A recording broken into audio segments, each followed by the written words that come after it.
د ډاکټر جنید اکبر ملزمان ونیول شول. دغه ملزمان څوک دي او ولې ډاکټر جنید اکبر په بېدردۍ سره وژلی و؟ د دې ټولې واقعي تفصیل تاسو سره نن د خان کلیک چینل په دې ویډیو کې شریکوم. موږ سره د ویډیو تر اخره پاتې شئ. قدرمنو دوستانو، تاسو به خبر یې چې څو ورځې وړاندې د PDA اسسټنټ ډایرکټر ډاکټر جنید اکبر چې په ډېره بېدردۍ سره وژل شوی و او د هغه قاتلان هم نو معلوم، چې په هغه باندې ډېرو خلکو د غم او غصې اظهار کړی و او ډېر زیات خفه شوي هم و چې ولې داسې واقعه مخې ته راځي او مجرمان تر اوسه پورې نه نیول کیږي. خو د تېرې جمعې په ورځ باندې دغه مجرم نیول شوی دی چې محب نوم دی او پولیسو سره دی، خو تر اوسه پورې لا مخې ته نه دی راوستی چې هغه مکمل بیان ورکړي چې دا واقعه ولې وشوه او ولې ډاکټر جنید اکبر په بېدردۍ سره ووژلو. د واقعي تفصیل داسې دی چې ډاکټر جنید اکبر د سخرګنۍ کور ته تللی او بیا واپس را روانو چې په هغه باندې په لاره کې ډزې وشولې او په ډېر بېدردۍ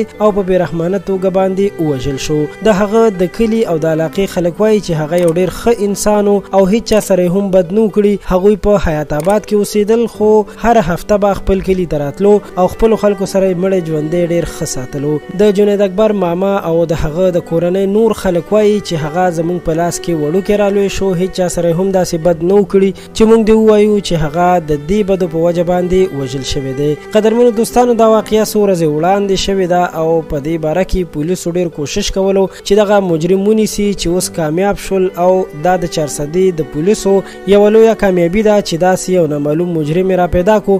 خو اوس عدالتونو ته خواست کوو چې داسې مجرمان په اسانه باندې پرېنږدي او داسې عبرتناکه سزا ورته ورکړي چې نور خلک ترې عبرت واخلي. د خان کلیک چینل د ویډیو د کتلو مو ډېره مننه کوم. زموږ چینل در سره سبسکرایب کړئ. تر بیا مو په لوی الله سپارم.